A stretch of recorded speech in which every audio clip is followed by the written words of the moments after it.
I got a big mattress back here doing some things differently with my bed. But anyway, I just found out that Blade Runner 2049 is the #1 film streaming on Netflix the other day. And I thought I should give my opinions on it. Thank God. It's been, what, 5, 6 years since Blade Runner came out, 2049. And there's also news of I knew about the news for a little bit, but that there's a TV show coming out through Amazon. May not be able to watch it. I'm not paying it for another subscription. Well, maybe. I wish it was on HBO Max. It's going to be called Blade Runner 2099, and I'm glad that finally this movie is doing some sort of trend because this is phenomenal. And this is actually kind of why I really like Netflix. Netflix is crapped on a lot, but I think Netflix is allowing creators, and I heard there's some restrictions, but are allowing creators to do things differently that is not really part of the studio system. You know, let's say almost every Netflix could pull off an M. Night Shyamalan, and but it's content. The thing is, there's a fan base for M. Night Shyamalan. But the thing is, Netflix is allowing creators to be more experimental with their projects, do things differently. I'm noticing there are certain traits, certain plot devices, cliches that they are avoiding in their movies, in their TV shows, and it's great. I'm actually surprisingly liking some of the movies a little bit better than quite a few mainstream films that are released in cinemas, to be honest with you, because I'm acknowledging that they are trying to do things differently. They released that 4-hour Hateful Eight version a couple years back, and I loved it. I remember seeing the Roadshow version back in 2015, and from what I vaguely remember, some of those scenes are actually in the extended version. I think there are a lot of other alternate takes in the Hateful Eight extended version, but I'm allowing that they're being more experimental. I love Death and Robots. That's one of my favorite shows. I was disappointed in the second season because it was just shorter, but the first season, an anthology series, and I love science fiction. One of the best shows I've ever seen. Bodyguard, one of the best shows I've ever seen. Man, and they showed, I think, Twin Peaks. I think the original, not the return. Hopefully they'll do the return because that's an underrated show, and I did review it, which I will re-review it again. But to know that Blade Runner 2049 is trending #1, thank God that this film is now getting the recognition it deserves. Deserves. There was a post on Instagram I saw. A lot of people, I guess, don't know about the 2 short films that are part of 2049. I guess nobody knows. I guess nobody knows about it.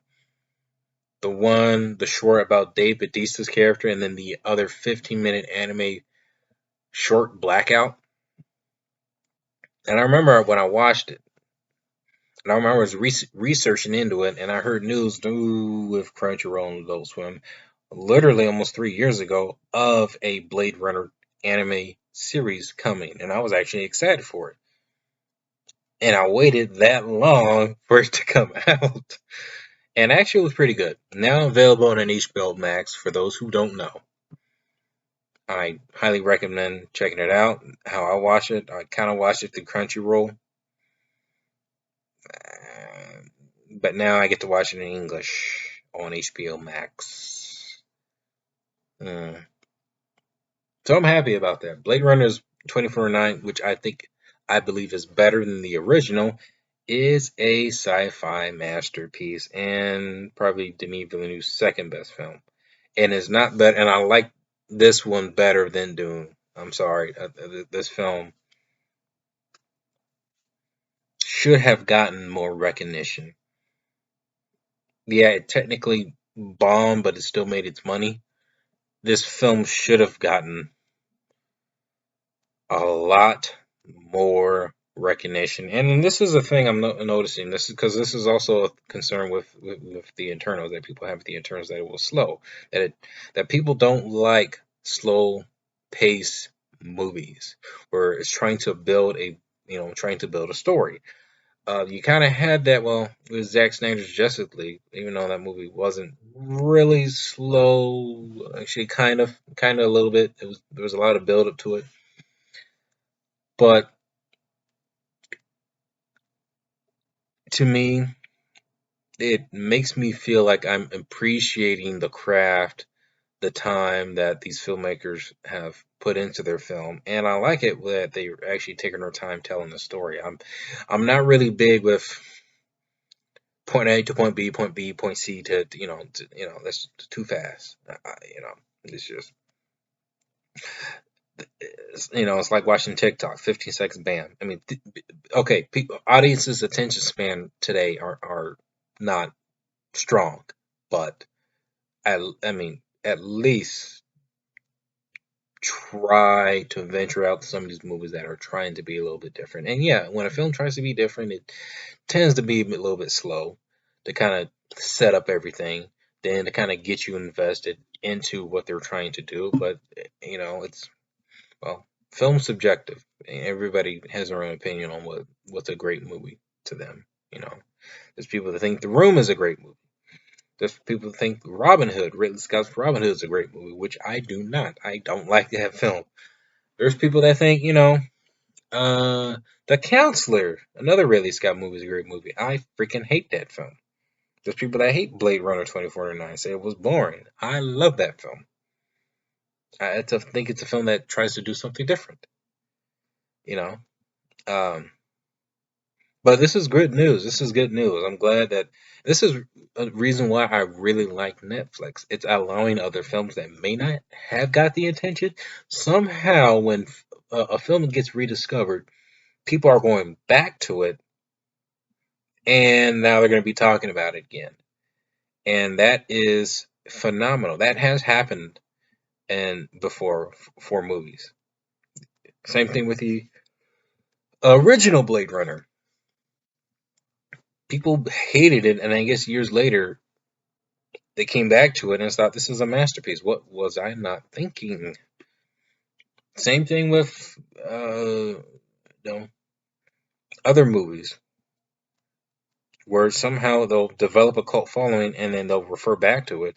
I'm sure someday maybe Glass might have a cult following someday, or Midsummer, or Drag Across Concrete, and many others, to appreciate the uniqueness and the um, films trying to do things differently. Um, and I'm happy about this. Congratulations to Denis Villeneuve and Warner Brothers team with Blade Runner, and this is I'm happy about this. I'm really happy. I might link my review of Blade Runner 2049 in the link below, and let me know what is your favorite underrated movie, and please check the film out, because I'm gonna tell you, it is one great big masterpiece. Have a good night, everybody.